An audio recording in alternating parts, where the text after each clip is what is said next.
say, is it not true only women can bear children?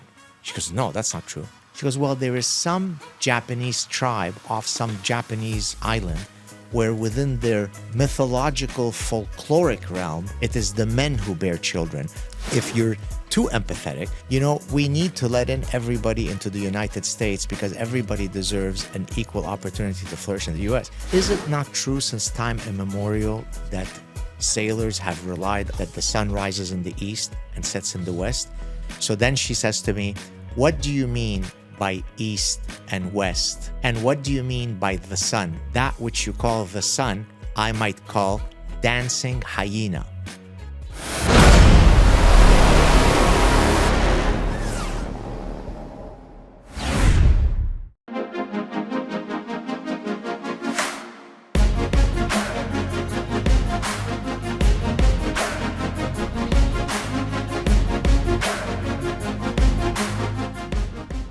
The first thing I want to talk to you, Doctor, and I want to start by admitting something. One of my biggest weaknesses, and we always made fun of it in my team, is I'm extremely empathetic. Okay. So your interview with the gentleman we're talking about, the CEO, Diary of CEO, and that interview was different to others because it really went into personal topics. Yes. Men, families, relationships. And that was a really difficult one for me to consume. It went pretty deep. Now, when my team criticized me and I criticized myself for being too empathetic, I've got so many examples in my life where I just go overboard to someone that's been harming me. Yes. I kind of laughed it off. But, as I consumed your content, I started realizing that empathy could end up being very dangerous. Yes. I think it's something you've articulated in such an extremely good way. You've seen me and Elon and others engage with your content so often. Because you've been very good at articulating it, especially for the average person to understand. The first question I have for you is the dangers or the other side of empathy. Like, where should one be concerned and empathy could go too far? Right. First, great to be with you, Mario. Nice Pleasure. to meet you in person. We've done one remotely on my show, so it's great to do it in person. Look, the ancient Greeks had a very important maxim, and it was everything in moderation, right? Aristotle said that. It's called the golden mean. Too little of something is not good. Too much of something is not good. And you have to find the sweet spot. My latest book, the happiness book, I demonstrate that so much of our lives are ruled by this inverted U. Too little, not good. Too much, not good. It's good in the middle. In the case of Aristotle, he basically argued that, look, if you take a soldier who is very cowardly, it's not good. If you take a soldier who's excessive in his brazen courage, it's not good because he's going to die very quickly. It's somewhere in the middle. So now we applied that exact principle to empathy. Too little empathy or no empathy, and you're a psychopath. I mean, it is literally the definition that psychopaths don't have any empathy. For example, psychopaths, many of them in their childhood will exhibit great cruelty towards animal. They torture them. And then if you ask them, well, what did you feel? It's as if you're speaking a different language. They don't understand what you're saying. Well, what do you mean? I felt nothing. I was just torturing the animal. So too little empathy is not good. But to your point, too much empathy is also not good. At the individual level, it's not good, right? Because you end up being paralyzed by being empathetic in all sorts of situations where you shouldn't be. But at the societal level, it's really not good. Hence the topic of my next book, Suicidal Empathy, where empathy misfires. And let me explain what I mean by that. Take, for example, obsessive compulsive disorder, right?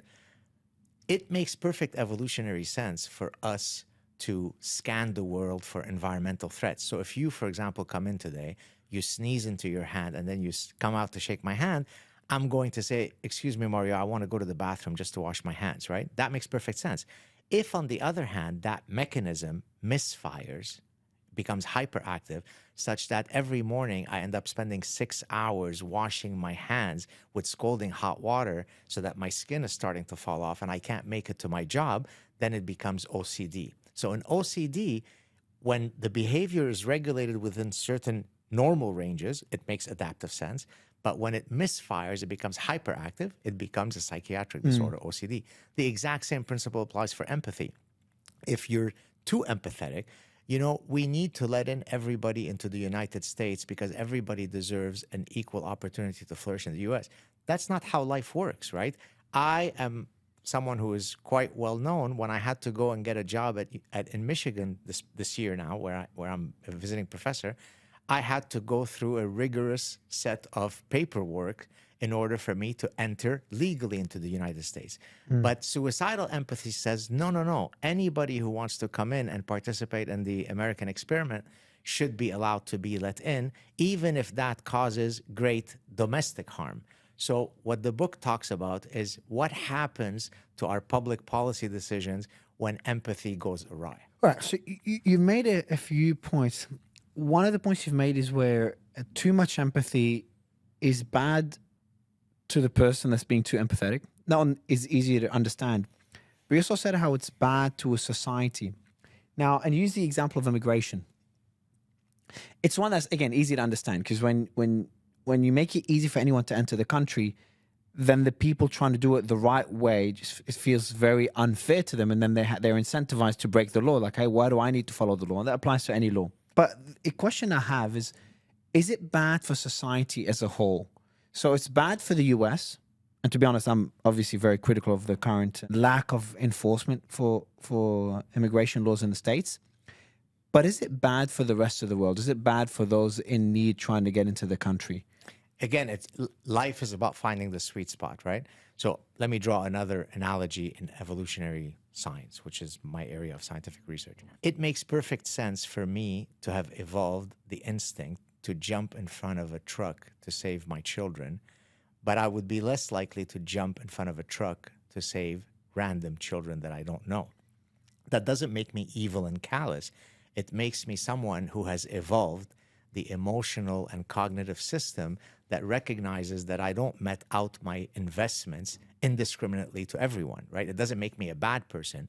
It makes me a Darwinian being. So, for example, I've done research where I've studied how do we allocate our gift-giving budgets in a given year. Not surprisingly, we do it in a very strategic way. I'm much more likely to give a larger gift to people with whom I share a lot of genes than to my second cousin, meaning that my emotional system has evolved to be consistent with some of these evolutionary benefits that are reaped in me investing in different types of people. So yes, it's nice to be empathetic, but I can't be indiscriminately empathetic to everyone. And it can't be that it misfires such that the Guatemalan illegal immigrant is more important than the American vet. That's an extreme. I think that's like the peak of how far it could misfire. Can it get worse than this? Like, we're seeing how crazy things have become in the US, and Canada's even worse. Yes. Can you give us historical examples where it got even worse than this? In a suicidal empathy kind of way? Correct. Well, I would say that this is probably the apex of insanity. Okay. The two books that speak about this. The Parasitic Mind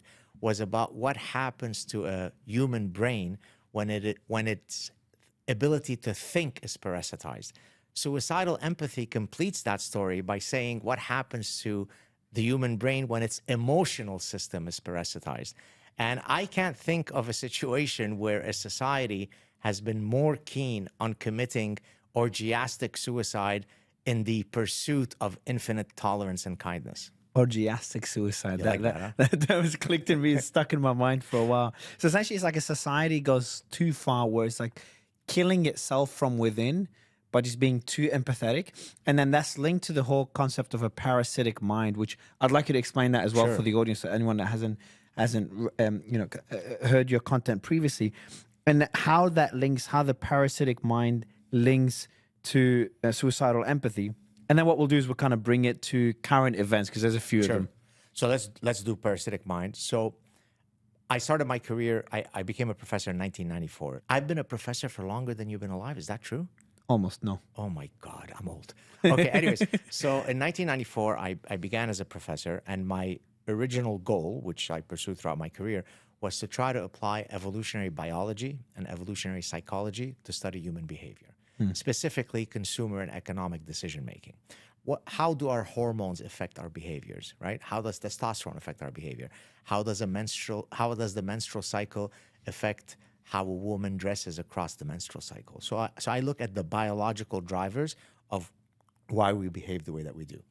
I very quickly noticed, Mario, that most of my social science colleagues were dead set against what I was doing, because to them, what made us human is that we transcended our biology. Biology was important to explain the behavior of the mosquito and your dog and the zebra, but surely, according to them, biology doesn't apply to human behavior. We are a cultural animal. And so that's when I first started realizing that even very intelligent and educated people can be completely parasitized by bullshit. Okay. And so how could it be? I mean, it should be rather non-controversial to say that human beings are affected by their biology. But what I don't understand, Doctor, and what I struggled to understand, I actually called Jess who helped us organize this, and just kind of, I said, Jess, there's always a middle ground between two sides of any argument. But why are other intelligent professors, other colleagues of yours, not understanding this basic fact that should be very basic for anyone else? Right, exactly. Well, and hence that's why I wrote The Parasitic Mind. Okay. So let's start with why people have such biophobia. Biophobia means fear of using biology to explain human behavior. Biophobia. Yeah. And so there are several reasons for that. And I've gone through it in one of my earlier books, in The Consuming Instinct. It's very hopeful to think that we are only a socially constructed animal. So, and let me explain what I mean by that. It makes a parent feel good that when your child is born, he could be anything he or she wants to be. They could be the next Einstein. They could be the next Lionel Messi. They could be the next Michael Jordan. That's hopeful. Of course, it's complete nonsense, but it's hopeful. It makes me feel good. It makes me feel good to think, if I'm speaking as them now, not as me. It makes me feel hopeful as a parent to know that we are all born tabula rasa. Tabula rasa is the Latin word for empty slate. And it's only socialization that then makes me who I am. So if only my mother were to hug me enough or not hug me enough or give me McDonald's or not give me McDonald's, I could be the next Lionel Messi, right? Is that like the nurture nature? Exactly. And so there's something very hopeful about the fact that humans are only shaped by nurture, which of course is wrong. And so for all sorts of reasons, social scientists have developed their fields with a complete abdication of biology. So you could study economics, you could study sociology, you could study consumer behavior without ever mentioning the word biology in it, right? Now, for the other 1,999,999 species, you would never study the behavior of a salamander or a particular marsupial or a particular mammal without invoking their biological heritage. There's only one species where it is perfectly okay to never mention the word biology. It's called human beings. And so that was my first exposure to the lunacy that takes place on university campuses. Okay, but so I always try to play devil's advocate. Sure. Or kind of steel manning any point we make. What is their argument? So when you speak to them, yes, let's say the most intelligent, logical one of them, when you speak to those professors, what do they say back when you make that point? So several possible answers. One would be, I don't like the idea of you saying that humans are just genetic executors of their genes. That's called, by the way, biological determinism. So they like to feel as though human beings have degrees of freedom in their behavior. But that is actually true. They can apply, yeah. Exactly. So evolutionary psychologists believe in what's called the interactionist framework. Interactionist means that for almost all phenomena, it's an interaction between our genes and our environment. As a matter of fact, specific genes get turned on or off depending on certain environmental stimuli. But that shows you how imbecilic even very intelligent people can be. They have a completely erroneous view of what it means to study the evolutionary roots of human behavior. Here's another example. If you are, for example, a radical feminist and you're a professor, you don't like the idea that there are innate, evolved sex differences. Because in the view of that radical feminist, that makes it more difficult for me to eradicate the sexist status quo of the patriarchy. Therefore, I have to, in a complete hallucinatory manner, argue that any sex differences that arise must be simply due to socialization. The fact that Bubba can bench press, he's 6'4" and he plays as a center for University of Arkansas football team. The only reason why he bench presses more than 5'1" Linda is because he was taught how to play rough and tumble when he was a kid. So his parents condoned that behavior, whereas they taught little Linda to be nurturing and empathetic and kind. That's the only thing. So there are no physiological differences. There are no hormonal differences. There are no anatomical differences. There are no, right? It's insane. Now, by the way, those are the types of parasitic ideas that then allow people to completely jump off the abyss of infinite lunacy by saying, of course, boys can call themselves Linda tomorrow and play against girls. There are no sex differences between boys and girls, right? How is it that in the 21st century, we could have gotten to a place where the person who last went to the Supreme Court was a Biden appointee. Okay. One of the senators, when she was being confirmed, when the justice was being confirmed, it's a black lady. When she was being confirmed, one senator asked her, "Can you define what is a woman?" And I don't know if you saw it, Mario, but the justice who was going to be sitting on the Supreme Court said, "I'm unable to offer you a definition because I'm not a biologist." So now let's stop for a second. Until 15 minutes ago, the 117 billion people who have existed on Earth were completely able to navigate through the very, very difficult conundrum of knowing what is male or female. But the current sitting justice did not have the Justice Jackson? Justice Jackson, I think, yeah, okay. And the one who was interviewing, I think, is Senator Marsha something. Okay. She didn't have the intellectual confidence to say, what kind of stupid question is that? Of course I could tell you what a woman is, because she had to equivocate, because now we lived in a world where it was no longer clear what is male, what is female. So all of these small attacks on the edifices of reason eventually result in the parasitic mind. So essentially it's like a parasite, an anti-logic parasite. It is. Is that a good way to describe it? And it spreads like a parasite. So a parasite, and you've given a few examples in your book, but you've given one of that cricket that avoids the water, but when the parasite enters it and it starts jumping into the water, doing something that essentially harms it. And I've seen something similar on YouTube of another... other insects have a similar response to a parasite that infects them, and once it infects them, they start doing something that harms them. Exactly, because it's a beautiful way to explain the neuroparasitological framework. So in nature, there are many host-parasite interactions. It's a beautiful field of study. Many parasites don't go to the brain. So for example, a tapeworm parasitizes your intestinal tract. Neuroparasites are the ones that need to get to the host's brain, altering its neuronal circuitry to suit its interests. So there is a evolutionary arms race between the host and the parasite. The parasite wants to alter the behavior of the host, even if it is suicidal. And the example you give is exactly the right one. The wood cricket abhors water. But when it is parasitized by the hairworm needs the wood cricket to go into water in order for it to complete its reproductive cycle.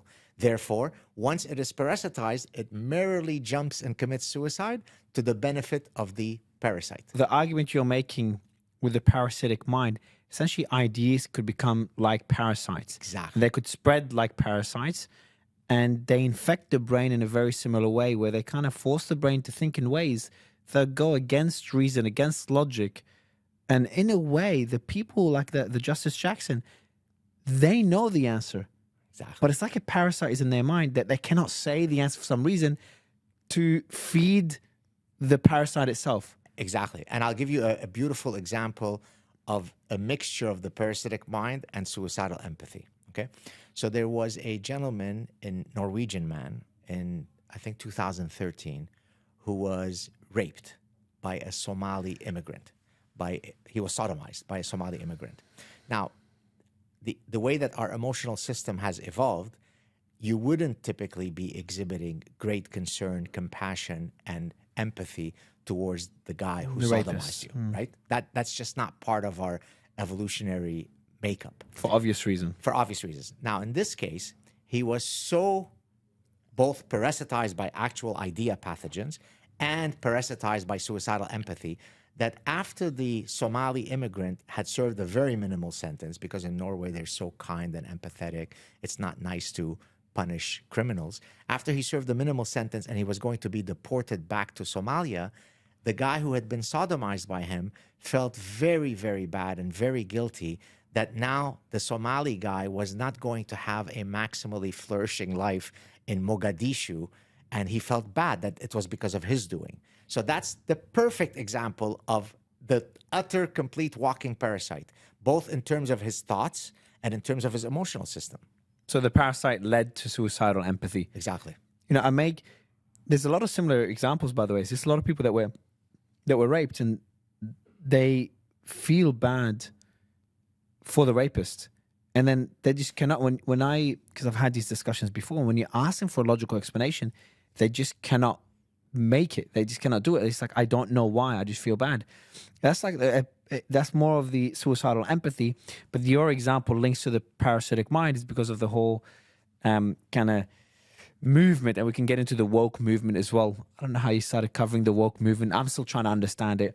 That led to that parasite in their mind. Yes. So the woke movement, I explained in the book, in the Parasitic Mind, stems really from a few key idea pathogens or parasitic ideas. The most important of which, the most dangerous of which, would be postmodernism. Postmodernism is the, quote, philosophical framework that allows for all of these other parasitic ideas to flourish. So what's postmodernism as a quick synopsis? Postmodernism basically argues that there are no objective truths. Of course, other than the one objective truth, that there are no objective truths. So already it shatters, but apparently we shouldn't notice that. So in a sense, that liberates you, right? It liberates me from my genitalia, because who am I to say if I'm male or female?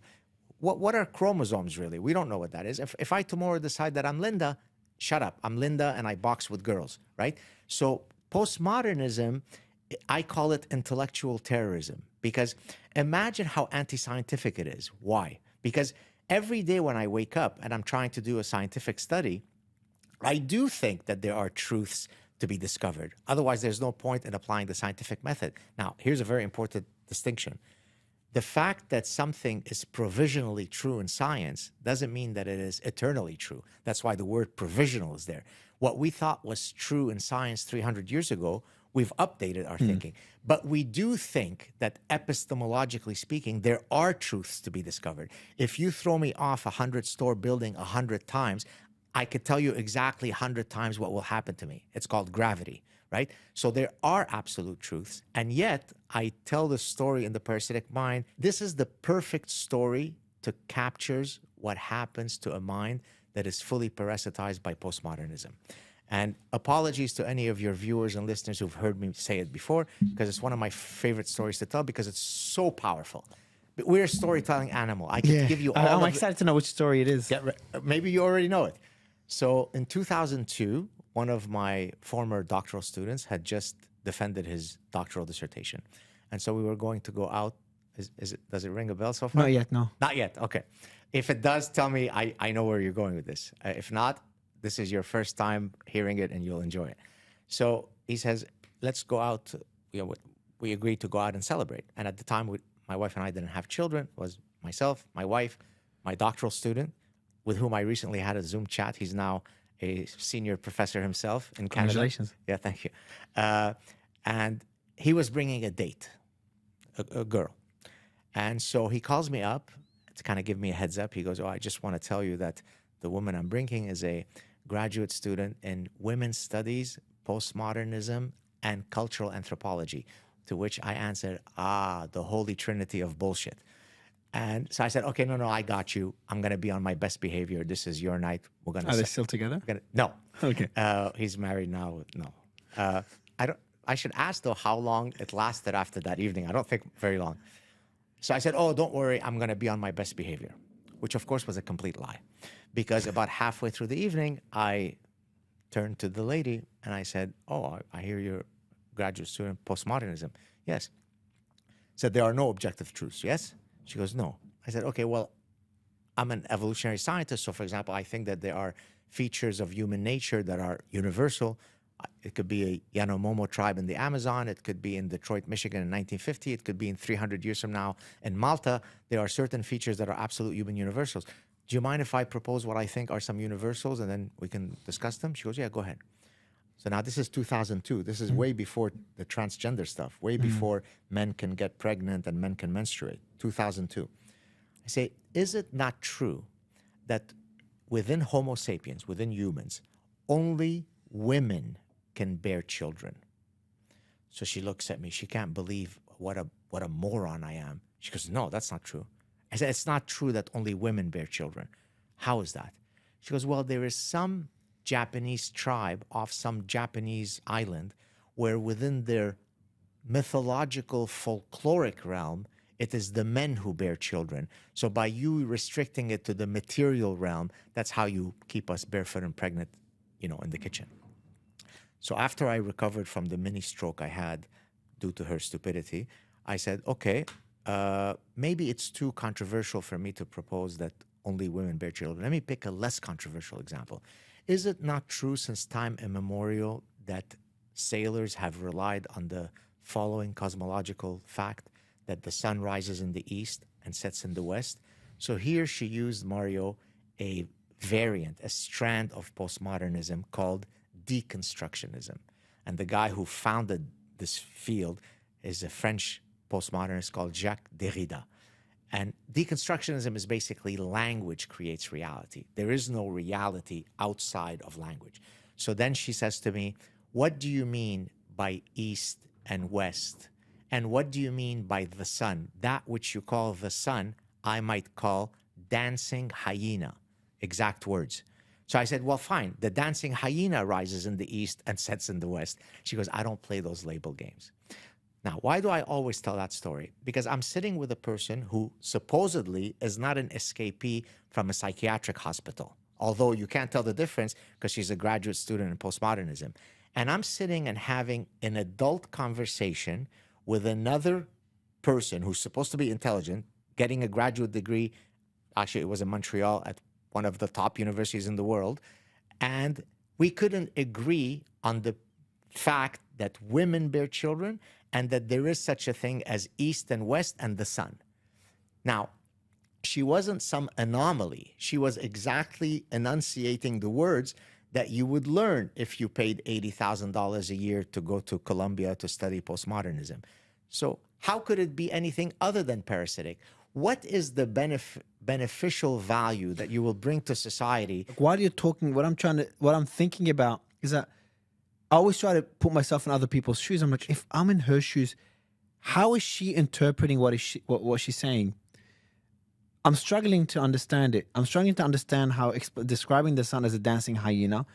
What's the purpose of that? And then not playing the labeling game. I just don't see the logic on her side. It liberates you. So if, let's say you're an oncologist, you study cancer. All different cancers have different behaviors, but do they have anything in common? They do. It is the unchecked division of cells. So at the very least, whether it's leukemia or it's prostate cancer, at least we have that in common across the two cancers.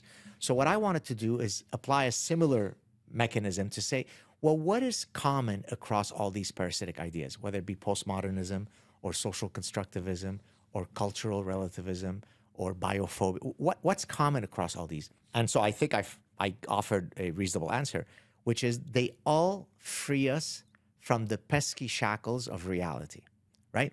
So transgender activism is wonderful once you couple it with radical feminism and with social constructivism, because it frees me from the shackles of my genitalia, right?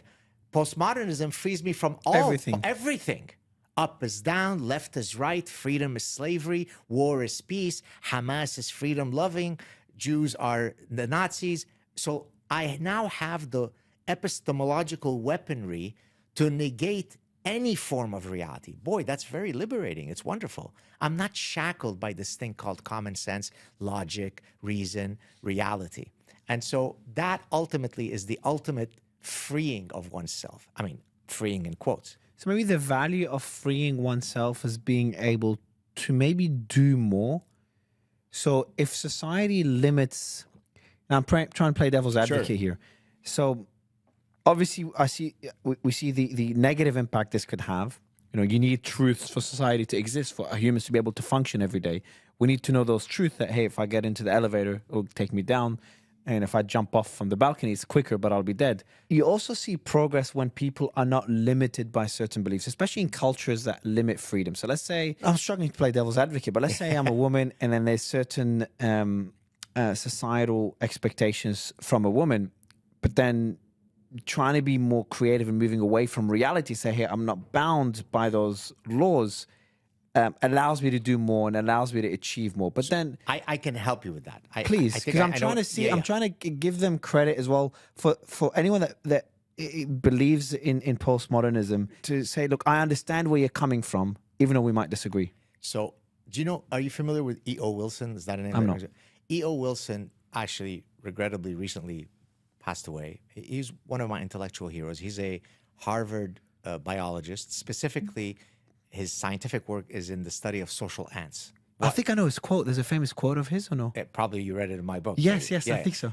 So I'll mention that Please quote. do. It's a very good quote. And then I will go back to what I was the going to say. So when they asked him his opinion on socialism / communism, he said, great idea, wrong species. I remember, yes. Right? Because ants are communistic.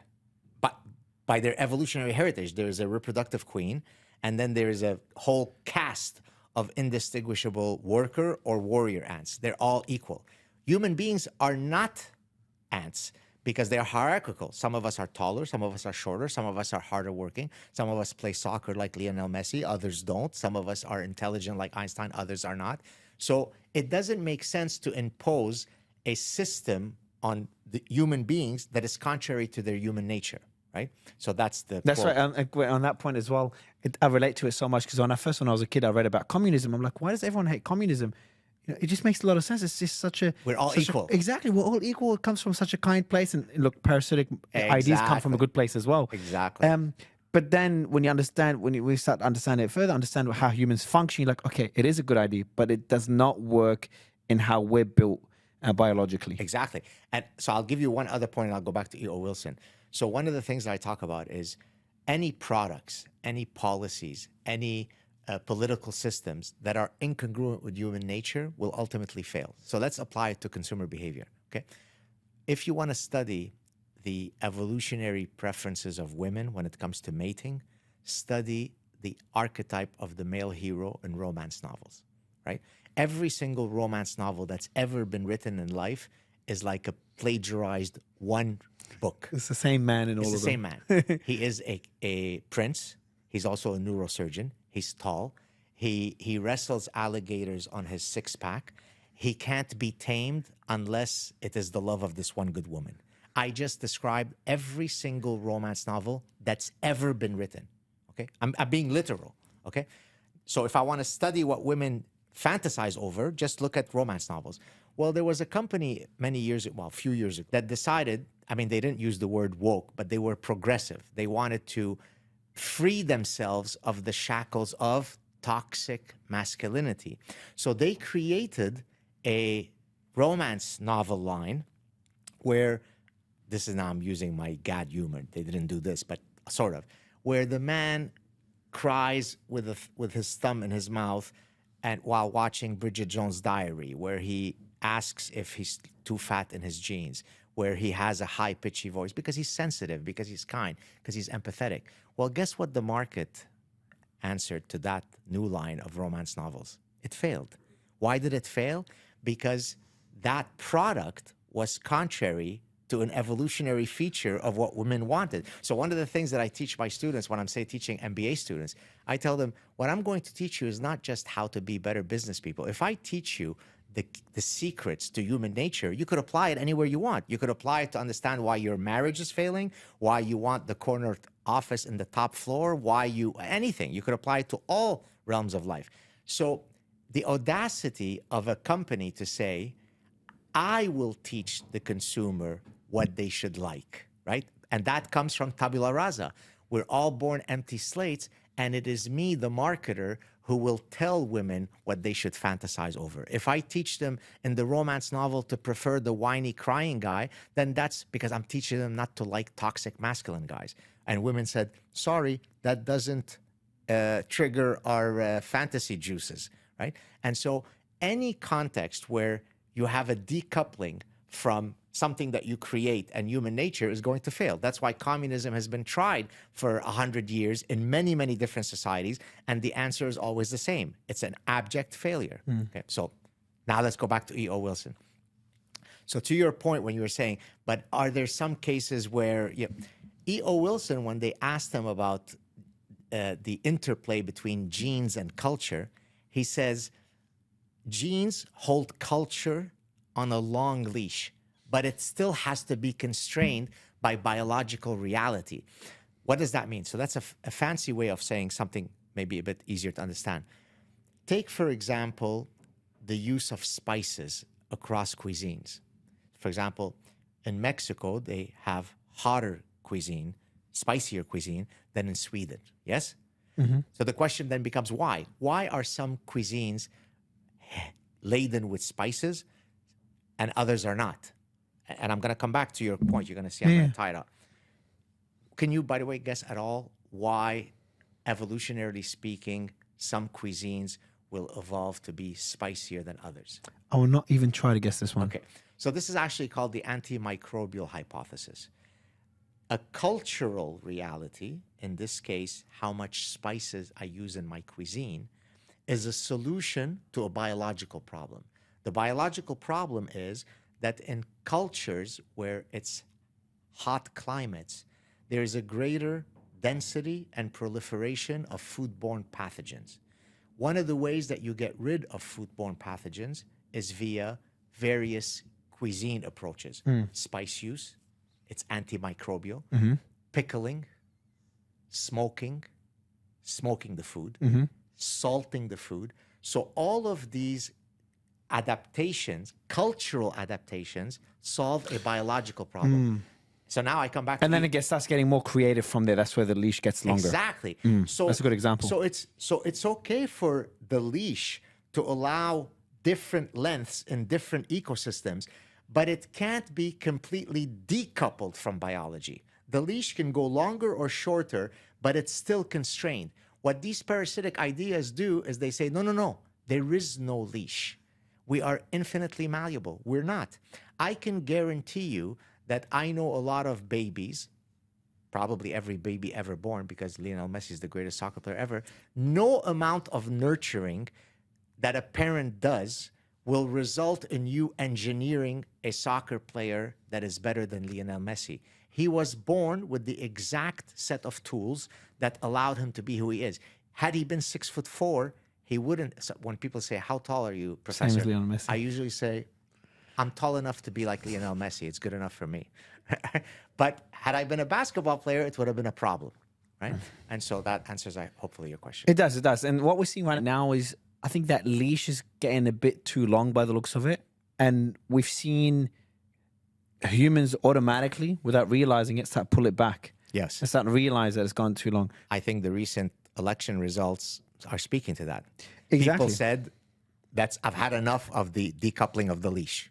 A lot of people that might disagree with Trump or not like his personality just realize that it's no longer about a personality. But I think that just things have gotten to a level where they cannot be ignored anymore. And I think the transgender issue is one such example. I haven't covered it as much as I should have, because in my mind, I'm like, it sounds too crazy. So there must be something more to it. So either it's being taken way out of proportion and the issue is not that serious and it's being misrepresented in some ways, or there's another side of the argument that's not being made. So what I did before this interview, because I wanted to really, for once, explore that issue, is again, I called my team, Jess, and I'm like, Jess, be honest with me. Like, just not over-exaggerating. Let's not get political. Can men really play in women's sports? Is that really a thing? Or is there like a long process, and is how you define a man? Is some sports yes, some sports no? Is there certain requirements? And she goes, Mario, pretty much yeah. I'm like, I don't get it. Why would a man be able to play in women's sports? So can you, I want to ask you those same questions. It's very, very basic, because a lot of people have heard about this issue and they've kind of ignored it. Like, look, let me worry about inflation. Let me worry about the economy. First, can men play in women's sports? Just a basic question, because I know you've researched it heavily. No, la, lo. I just answered you no in Arabic, Hebrew, English, and French. It is an emphatic, unequivocal, unassailable no. You say no, they shouldn't be able to. They shouldn't be able but to. They are doing it right now. Oh, they are, but boy, Trump winning is going to change that. So right now there's people that find it as a good idea for men, biological male, By the way, just so you know, I'm a person, just for the camera. I can, if someone asks me to identify them, whatever they want, I'm so open-minded. I believe in personal liberty. By the way, me too. Yeah, I know. I've heard you say it. So I don't mind what they want to do. But when it goes to that extreme where you have women that, work all their life to win the gold medal, that's all they do in their life, and then how they have to compete against someone born as a male, that's where, in my opinion, lines are being crossed. So what you're saying, just to understand it from someone that's, obviously you've discussed this issue at length, now Trump is president, we'll see how things change, but at the moment there's men competing against women. As a matter of fact, there was sports. a study that came out, I think maybe, I hope I'm not misspeaking, but it might have been through the rather woke United Nations umbrella that estimated that there were at least, I don't know at what level, but there were 900 medals that have been won by biological males in women's sports. Because oftentimes the really idiotic response that you get from the trans activists is, this is such a rare occurrence and it happens so infrequently. What are you getting all worked up about? By the way, even if there were only one medal that had been robbed from a woman, it would have been enough. Even if no medals had been robbed, there is something about adhering to truth, right? I mean, this is why in the opening chapter of The Parasitic Mind, I talk about my two foundational life ideals, which is truth and freedom, right? So even if not a single woman had been harmed through this lunacy, to me, it is still an affront to human reason, because we are a sexually dimorphic species. That's the fancy term, meaning that on average, men and women are not the same, certainly when it comes to physical strength. And as a matter of fact, you could look at very objective metrics in, say, track and field, in every possible sport that you could think of, and it's not even close what, say, the top men are to the top women. But suddenly, through the parasitic idea of transgenderism, by the way, when I say this, I don't mean to imply that there is no such thing as people who are confused about their gender. Gender dysphoria. Gender dysphoria.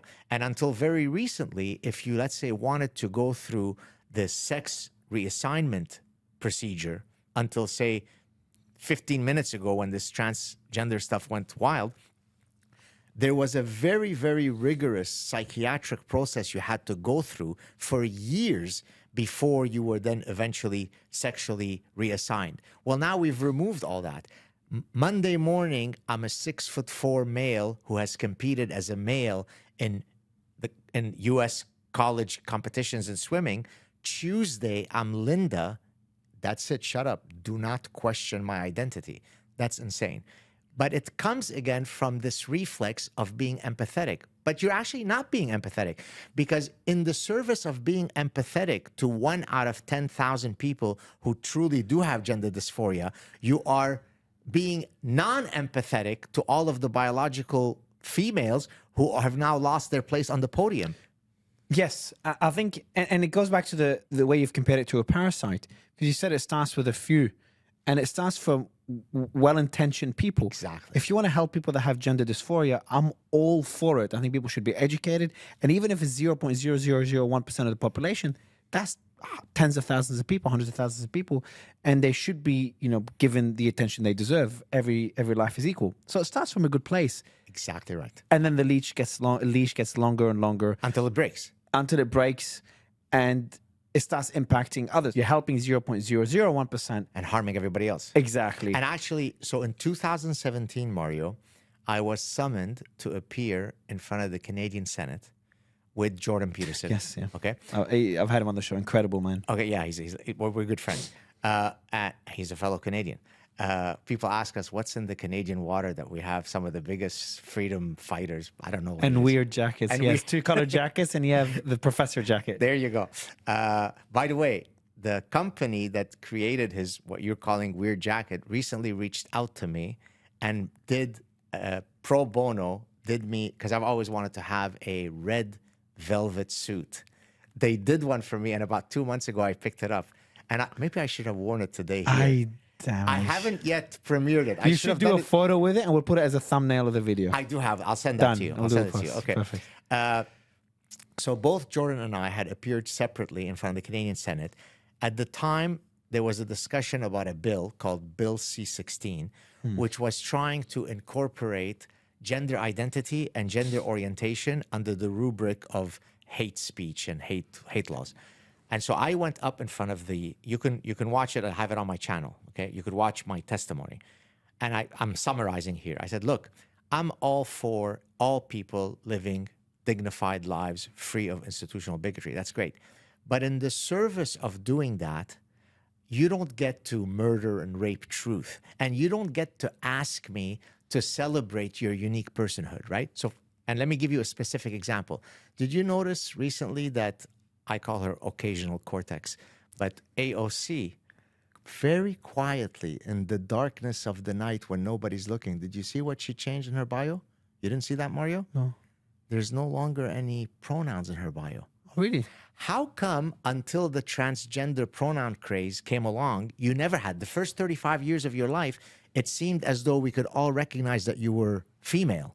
But then for the next 2-3 years of woke orgies, we had to all put our pronouns, not we, I didn't, but many people did.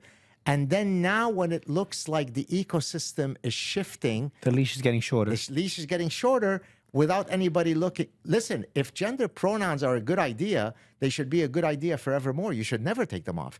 This demonstrates the hypocrisy and the performative nature of what she and every other person who tried to force others to put gender By the way, I think it's called Zuby's maxim. Zuby, do you know who Zuby is? He's The podcaster. the podcaster. Yeah, I was with him last week. Okay, so he's got this thing where how woke. I can't remember what his maxim is, but basically He did win in the competition as a woman. Exactly. Yeah, I couldn't believe it. Exactly. Yeah. But he basically argues, and I completely support that position. I've argued the same thing, that I could pretty much ignore anything that you have to say as a function of whether there are gender pronouns in your bio or not, because it's such a silly thing. I mean, imagine that a sexually reproducing species, right? So when I went in front of the Canadian Senate, I said, no, I'm here to tell you as a chaired professor that there is such a thing as male and female.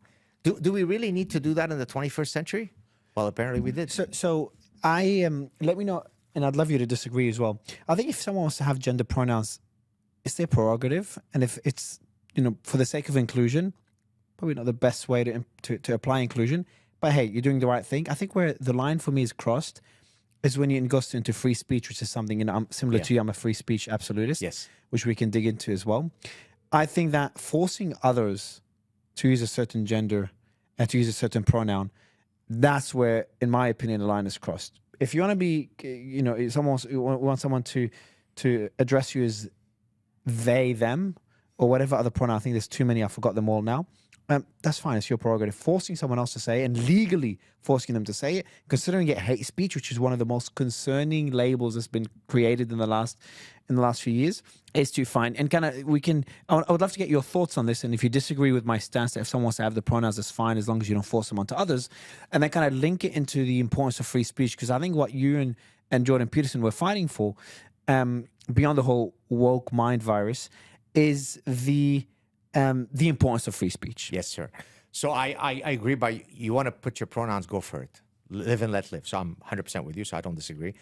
So let me begin by explaining how much of a free speech absolutist I am. And you may have heard me mention this example before. I'm Jewish, very strong Jewish heritage with very difficult upbringing in Lebanon. I'm, very much a supporter of Jews being allowed to exist and not be exterminated. It's not too much to ask. It's not too much to ask. Can you, before going to free speech absolutism, your story is a fascinating one. Okay, you want me to do that before we do free speech? I'd love it, exactly, because I think that played a role in getting you where you are today. Your 100%. Background is very similar to what you're fighting for now. Which speaks to nurture, right? There is a part of me Exactly. that's just, I'm innately who I am, but then I'm shaped also by the unique life experiences that I've experienced, right? So I was born in Lebanon. We were part of the last remaining very, very small and dwindling Jewish community in Lebanon. At its maximum point, there were several thousand, I think maybe up to 10, 15,000 Jews in Lebanon. Before the Civil War? Before the Civil War. But in the 20th century.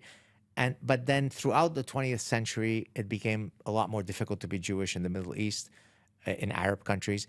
And so most of my extended family grandparents, uncles, aunts had all left Lebanon. They left. Just a quick question on that point. How was it before World War II, like in the early days? Because when Lebanon was considered I think it was Paris and Middle Paris East. and What percentage were Jewish? Do you know? Very, very little. 5 to 10,000 at most. Oh, wow. Okay, Yeah. never too many. Never too many. Okay. As a matter of fact, so Lebanon has what's called a confessional system in the parliament, meaning that you get seats assigned in parliament as a function of your religion. Religion, yeah. And so Jews have... Religion and sect within a religion, yeah. And so, for example, a president has to always be this, prime minister has to be that, the speaker of the house has to be this. So it's Shia, Christian, Maronite. Yeah, Christian is the president, because I've interviewed some of them for the war. Christian is the president, prime minister, Sunni Muslim, and then the speaker is Shia. Shia, yes. Exactly. Yes. But was there any representation from Jewish? Yes, there was one seat from the Jewish community. Okay.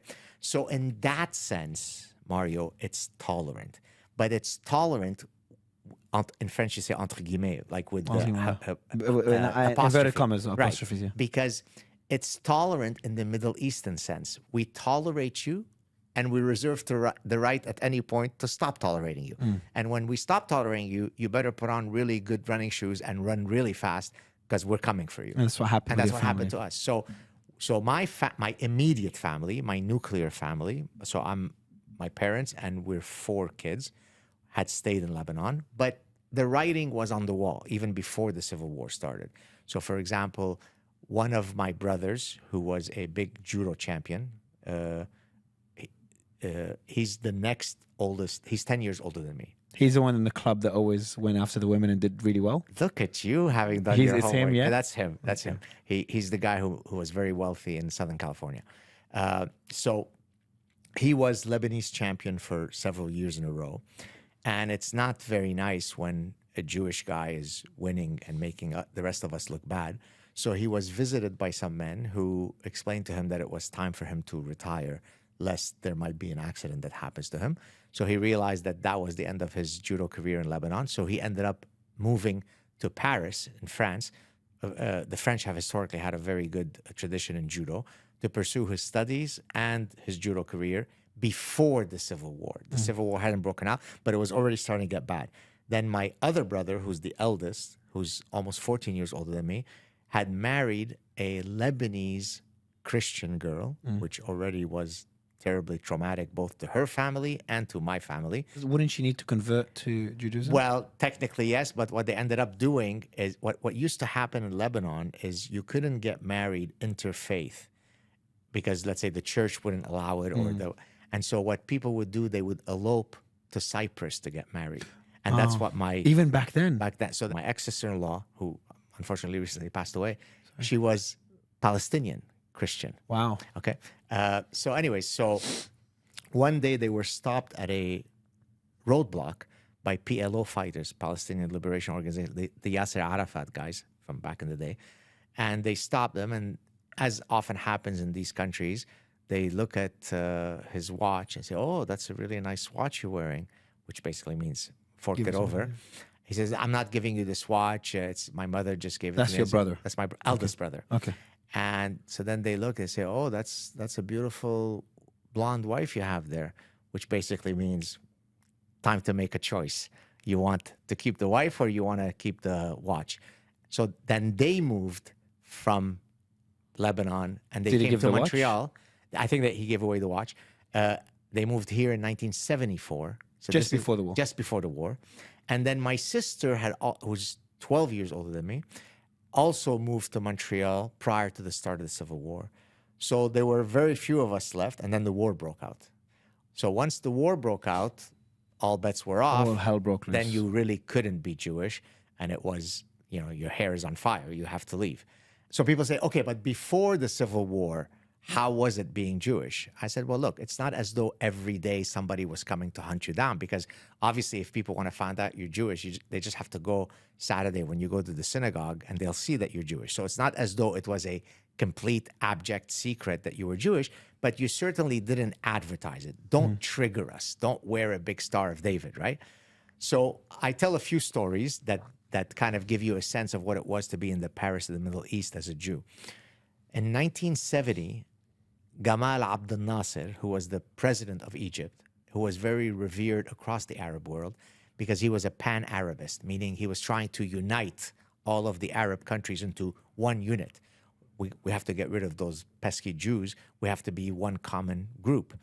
Well, when he passed away in 1970, as often happens in the Middle East, people take to the street with fervor. Actually, the Arabic word for fervor is Hamas. People don't know this, right? Hamas, with fervor, right? So they go to the street and they do lamentations and they scream to God and they do all kinds of protests, right? Well, as they were proceeding down our street to lament the fact that the Egyptian president had just died, the chant was, "Death to Jews, death to Jews."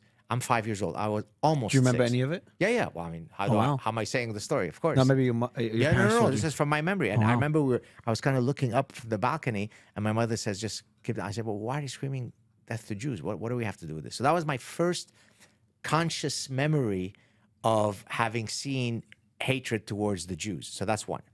Story two, maybe about a year before the Civil War, we're in class, and the teacher says, each of you get up, stand up, and tell us what you want to be when you grow up. I want to be a soccer player. I want to be a doctor. I want to be a policeman. One of the kids gets up, says, when I grow up, I want to be a Jew killer. To raucous laughter and applause. Well, that, by the way, I have, you know those class photos that you have where you're all standing?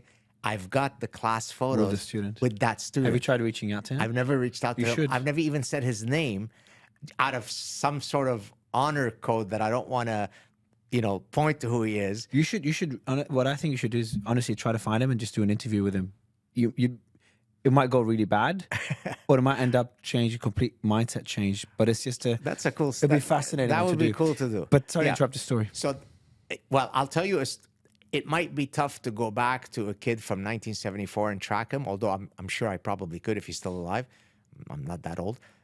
But there is a more recent story of anti-Semitism where I think I could reach that guy. I'll tell that story, but that's not Lebanon. But it's a side parenthesis. Can we go there for a second? Please. First semester as a doctoral student at Cornell, What year was that? 1990. Okay. So I did an undergrad and MBA here. Now I'm going to do my Master's of Science and PhD at Cornell. First semester, I connect with some Lebanese guys because I'm Lebanese, and we're always hanging around and playing soccer and so on. And actually, the guy who connected was my conduit to that community of guys there. I don't think he minds if I mention his name. His name is Karim Talib, who is the cousin of Nassim Talib. I don't know if you know Nassim Talib is a very famous author, Lebanese author. Anti-fragile. Anti-Fragile, Fooled by Randomness, and so on. So Karim was studying at Cornell, and through a Lebanese friend here who told me to reach out to him there, that's how I connected with Nassim Talib is also Lebanese. Nassim Talib is also Lebanese, absolutely. And he's actually come to visit me in Montreal before. Oh, nice. Yeah, he's a good guy. Can be fiery at times, but he's a good guy. So I get to know all these guys. We're playing soccer. All is well. Maybe about 2 months into my first semester at Cornell, one of those guys, Muslim Lebanese guy, invites me out for a coffee. We go out. You know the story? Yes, I remember it now. Yeah. Do you remember what the title of that story is? No, I don't remember the title, but it's saying, I know you're a Jew, but you're not like the other Jews. Something like. Well, the story is called the Jew story. Yes. So we go out. The first thing he says to me, which usually I don't tell that part of the story, but I'll give you that special exclusive here. First, he says, God, you're a very bright guy. Why haven't you converted to Islam yet? I'm like, if this is the point of you inviting me for a coffee, this is not going to go well. So then he kind of moves away from that. Then he looks at me, he goes, God, I really like you. I said, why do you say that as though it's surprising? Oh, I know. I'm not going to say his name out of respect. Oh, it's because I'm Jewish. He goes, no, come on, but I mean, you're not a Jew. I said, no, I'm a Jew. But the point of that story that I tell is because the only way he could reconcile him having positive feelings towards me is to negate that I'm really what he despises. I'm not a real Jew. That's why he can like me. Is that him? Is that the cognitive dissonance kind of a is. fight with his parasite? So there's a parasitic belief that a hatred against any religion, Christianity, Judaism, Islam, or any other, essentially it becomes a parasite that's embedded in your brain since you're a kid. And Absolutely. as you grow old, you realize, hold on, that's not really true. This Jewish person or Muslim person, they're just like me. Exactly. But that's not what I was taught as a kid. And then you start fighting that parasite. Exactly. And by that's the way, what- the guy who developed the theory of cognitive dissonance is Leon Festinger, who's a brilliant guy. People should go back and read him from the 50s and 60s. His insights into the types of cognitive machinations that people do to resolve their internal inconsistencies. So the way he resolved it is he removes the true marker of being Jewish. You're not a Jew. But I've always thought, I'm quite in the public eye. I would love for him to one day write to me and say, I heard that story you shared I'd love, about me. I'll get his details afterwards, and I'll reach out and write to him and maybe do a show on it, because I'd be first we'll see where he's at now mentally, but also be very interesting, especially in the current state of things, and then be fascinating to get his take on it and what he remembers from that day, and then. So I love the story, and that was linking to your story. The reason I'm really digging into your Lebanon story, because Sure. it kind of led to who you are today and a lot of what you're talking about today. And it is also a fascinating story. So, most of your family left by the 70s. Your parents left. Did they ever come back? Yes. as well? So Okay. we moved here end of 75. So To Montreal. To Montreal. So we go through the first year of the Civil War. We get here. My parents, they're already, not old, but so this is 1975. So my mother is 41. My father is 45, I guess. He's born in 1930. She's born in 1934. So they're already almost middle-aged. They're Lebanese. So I'll tell you a quick story about how difficult it was for them to acculturate to Canada. So the first month or two, my father kept receiving parking ticket somewhere, okay, where he would park. And so at one point, he turns around to whomever and says, well, who's the cop that I have to speak to get this thing resolved? Which in the Lebanese context, it's all in Arabic, you say connections. wasta. Wasta is like connections. Connections, yeah. Right? And so the person who he says that to says, well, that's not how it works here. And he goes, what kind of barbaric society is this? So from his point of view, it was barbaric that you can't grease the policeman. Exactly. This is The what laws kind of- are barbaric. the laws are barbaric. Corruption is good. Corruption is the natural. Bakshish, a bit of this, a bit of that. Did they ever come back to the country during the war? No, so that I'm going to come to that. Okay. So 75, we move here. They have a hard time. They try to open a store here. We lost everything. We had nothing, right? And we were well off over there. We've connected the whole thing. And it doesn't go well here. So they start going back to Lebanon in the full-blown civil war. And so from about age 11 to 15, 16, for long, long periods, I was parentless. Did you go back with them or no? No, I never went back. Okay. The only ones who went back were my parents. In 1980, so on one of their return trips to Lebanon, they were kidnapped by Fatah. And some really bad things happened to them. But luckily, I say we, but I had nothing to do with it. I was 15 years old. But my brothers and sister and their connections were able to get them free. Actually, that story is interesting if you want to hear it. So my mother's best friend at the time, her name was Ihsan. She was a Syrian woman. From Damascus to Beirut, it's like a 2.5-hour drive. So you go back and forth. And actually, some of my immediate ancestors are also Syrian. So my mother's best friend was Ihsan, who used to be the personal dresser of Hafiz al-Assad. The dictator in Syria. But the father, not the current, not Bashar the son. al-Assad. Exactly. His father, which was apparently, he wasn't, was he stricter? No, Hafiz. Well, I don't know the one history could too well, debate, but yeah. I know that a lot of people are pretty critical of him. So they reach out to her. She gets the network stuff going. Finally, as the story goes, they reach Yasser Arafat, who tells them, "I don't even know if my parents are with any of our groups. I can find out, but I hope they're not with Abu Nidal's group, because they were having a power fight between Fatah's group, which was led by Abu Nidal and Yasser Arafat. Two Palestinian groups fighting. Yeah, and it turns out that my parents And then we don't were know with- which one kidnapped your parents. it was the Fatah, the Abu Nidal Fatah. group. And then if the other group kidnapped him, it was worse. No, that group was bad because it would give less leeway to Yasser get them- Arafat to intervene with them. Oh, Anyways. I got it. Yes, so they had connections essentially to Yasser Arafat, who was the leader of Fatah. No, who was the leader of the PLO. The PLO. Okay. Yeah, Fatah has another Palestinian group. Opposing them. Yeah. Okay. And then he didn't have the connection to get him out. So he didn't. That would have been the worst outcome, but we still did get them out. They only ended up spending about 8 days in captivity, and That's a lot. Some really, really bad stuff. Really, really, really, very bad. That's why I get very upset when people whine about their bullshit victimhood, because it'd be difficult to outrank the life that I've lived and what my family's lived. I mean, literally. Luckily, we were able to get them out. But now here's an interesting side story. I think I mentioned this in the Parasitic Mind, this particular snippet. As they were in captivity and there was a lot of tension in the house. I could see my brothers speaking. I said, well, what's going on? They said, oh, mom and dad lost some money. They didn't want to tell me what the real story was to protect me.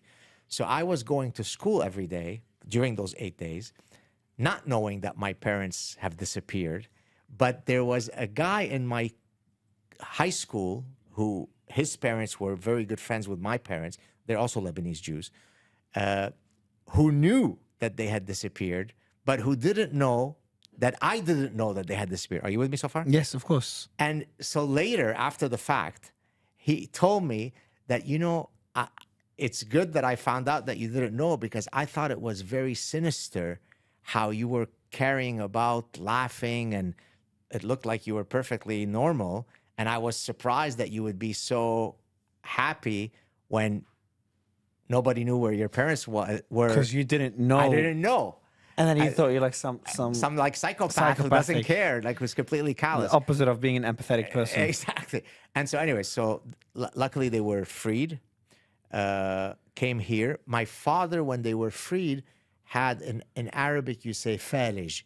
Falij is like a paralysis. It's like a stroke where your face becomes asymmetric. He had that out of the stuff that had happened to him in there, and he had some bad stuff, and they're still alive, and they're 94 and 90 today. They never went back to Lebanon after that event, I guess. After that, not a single person went back, although I've been invited. Actually, it's funny that the driver who picked me up to bring me here, he turns out to be Lebanese and a fan. And so he asked me if I went back, and I've been invited many times to go back, like high profile stuff. Oh, don't worry, you'll be protected. I never felt that it was a good idea. And I think life has shown that my evaluation was right.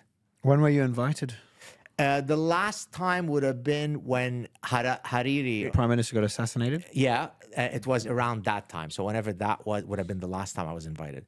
It was oh, come, give a great talk. You'll be protected. You'll have the whole. But a car bomb doesn't care. Yeah. And plus, it just takes one guy who saw me say something that was critical of Islam, and I'm dead, right? Yeah. So how big of a role did that play in the career path you've chosen that led you here? That's a fantastic question. So in the most direct way, it's the disdain for identity politics, because Lebanon is the perfect model of what happens to a society that is completely organized. To our earlier point about the confessional parliamentary system, everything is viewed through the prism of your religious. Parasites are embedded into the country. Exactly. And it's coalitional psychology parasites, right? It's red team, blue team. Yeah. Now, to some extent, the human architecture views the world through red team, blue team, right? I mean, it makes sense for us to view the world as these are the people that I know and I trust, and these are the outsiders that I have to be weary of. So to a small degree, it makes evolutionary sense for us to have a coalitional psychology. But when you elevate that to be the mechanism by which you adjudicate everything in society, then you're going to have problems. So I'll give you a specific example of that. In Lebanon, you used to carry, in Arabic, the word is hawiya. Hawiya is like an internal ID card, like a passport, but instead of it be to travel outside, if the police stops you or a militia group stops you, show us your hawiya. That the most conspicuous thing in your hawiya, what do you think it is? Your religion. They have your religion on there. Yeah. Wow. Now, if you were Jewish, so in Arabic, Jewish would be Yahudi. But it wasn't written that. It was written Israeli. Israeli means Israelite. So you lost your Lebanese identity. So the animus was even greater. When did that change? As far as I know, it never changed. Like the Jews in the Hawiye were always written as Israeli. But that literally means Israeli. You're not Lebanese. But I'm not Lebanese. Exactly. So now it's like if you're a Christian there, it's like it's not a Christian country, but it's Italian or Roman. Well, although by the way, Lebanon, even within my lifetime, was a Christian majority country. Yeah, majority. Was it 50-50 or? No, at one point it was slight majority, like say 60-40 Christian. And then it flipped after during the Civil War gradually. And now it's about 1/3 Christian. So within 40 plus years, it has completely flipped. So it doesn't take long for demographic realities to completely shift. So what led us to this story is our positions on free speech. Yes, sir. And I think we both considered considered oneself as free speech absolutists. How would you define a free speech absolutist and make the argument for that position? Because it's one that many people struggle to agree with, considering the risks that come with free speech. Fantastic question. Arguably one of the most important questions that we can discuss. So here I'm going to get professorial for a second, then I'm going to give examples that are more tangible. So in ethics, there are distinction between two types of ethical positions. There's what's called deontological ethics and consequentialist ethics. Deontological ethics are absolute statements. It is never okay to lie. That would be a deontological statement. If I say it's okay to lie to spare someone's feelings, that's a consequentialist position, because I'm saying based on the consequences of what I say will determine whether it's a moral thing to do or not. So I always joke that if you want to be married for a long time, if you hear the following question, do I look fat in those jeans? Put on your consequentialist hat, right? In other words, even if you lie and you say, no, sweetie, you've never looked more beautiful, that makes sense. So for most things in life, it makes perfect sense for us to be consequentialist. But now I'm going to tie it to your question. There are certain principles that by definition have to be deontological. Or absolutist. They're absolutist. The pursuit of truth is a deontological principle. It's not, I will pursue truth as long as that truth doesn't end up hurting someone's feelings. So for example, if I find out that there is a particular group of immigrants that are much more likely to be in the penal system throughout Europe, and the data couldn't be any more incontrovertible. If I am suicidally empathetic, I say, don't publish that, because you're going to marginalize those noble people even more. If you are a deontological guy in your pursuit of truth, you go, no. I don't modulate what the truth is as a function of whether it will hurt someone's feelings or not. Freedom of speech is a deontological principle. It's an absolutist right that should not be questioned. Short of the regular asterisks, I can't engage in incitement to violence. I know that Mario is coming out of the synagogue on 7th and Broadway at 4. Let's all go and kill him. That's not protected by freedom of speech. And that's a direct incitement of violence. Direct incitement, right? And the keyword here is direct, so it doesn't get abused. Exactly. Very direct. There is no question. On 7th and Broadway at 4 o'clock, get the Jew. So if someone says, screw the Jews, then that's not a direct incitement of violence. That's someone that hates Jews. You could disagree with them, or you even said you're even okay with people that deny the existence of the Holocaust, that's the tangible example I was going to give. It's a very personal example for you to make. You could not say anything that is more insulting and offensive by definition. You're taking a historical event that's been documented in 33 trillion ways, and you're saying it never happened. And this event was the systematic attempt to exterminate an entire people. Not a single Jew should remain in order for the world to be free. And yet, nothing could be more offensive than you saying it never happened. And if it did, it was only 6 Jews, right? That's very offensive. In a free society, I have to tolerate that. I have to tolerate falsehood spreaders, imbeciles, racists, bigots, And the way I beat you is hopefully by better ideas, right? By the way, I get people who write to me, even people in influential Jewish organizations, and say, how come you don't tell your buddy Elon Musk to shut down this account and that account and see, look, I walk the walk and talk. I say, no, because I don't believe that it is my job to reach out to Elon to shut those guys down. As long as they don't advertise where I am teaching my next course and for them to come and lynch me, they could say all kinds of horrible things to me. It's bad. It's regrettable. Sometimes it hurts my feelings, but that's the price you pay. So let's contrast what I just said to violations of deontological principles. So now I'm going to be one of those guys that violates it. Of course, I believe in freedom of speech, but it was perfectly okay to shut down Donald Trump because he's an existential threat. Once you say that, you're an asshole. You're a degenerate. You don't understand what freedom of speech is, right? Of course, I believe in presumption of innocence, but not for that asshole Brett Kavanaugh. It was too important for him to get a pass and sit on the Supreme Court, even though there was no proof that he was a sexual assaulter. It was enough for someone 5 minutes before he's confirmed to say, I think 40 years ago, somewhere, somehow, he did assault me. I don't have any proof, but we should go with the default position that he is guilty. Forget about this presumption of innocence, right? Yes, I believe in journalistic integrity, but not when it came to Hunter Biden's laptop.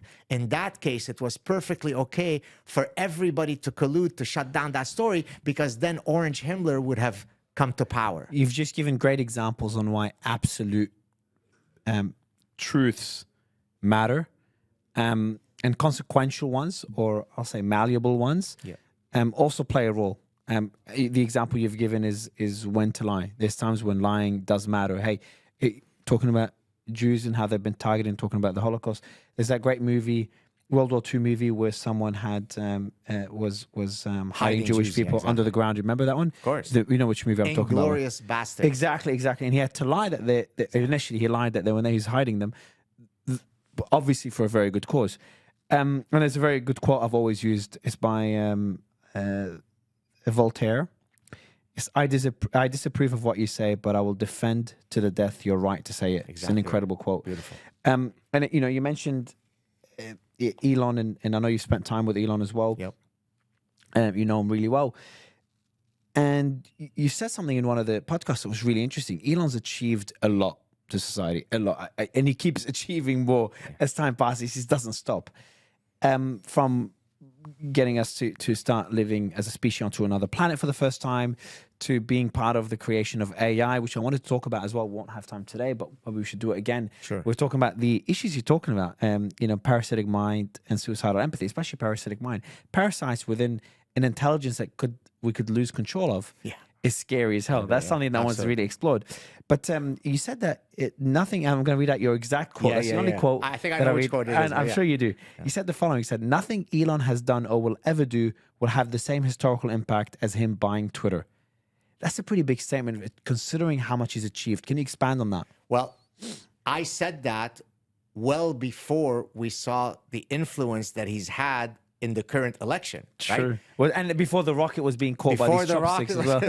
But even such an impressive, you think it's science fiction. What the hell's going on here, right? I stand by that quote. Look, freedom of speech, it sounds cliche at this point, but it's the whole game. It's the whole enchilada. Once you get rid of that, nothing else matters, right? Salman Rushdie has said something very similar. Do you know who Salman Rushdie is? He's an ex-Muslim who in the 80s wrote a novel called The Satanic Verses. And the Iranian regime, Khomeini, had put out a death fatwa on him. And recently, after like 35 years of that fatwa, a guy knifed him in the eye. Oh, wow. Yeah, I think he's been knighted, by the way. Salman Rushdie's been knighted. He's Sir Salman Rushdie.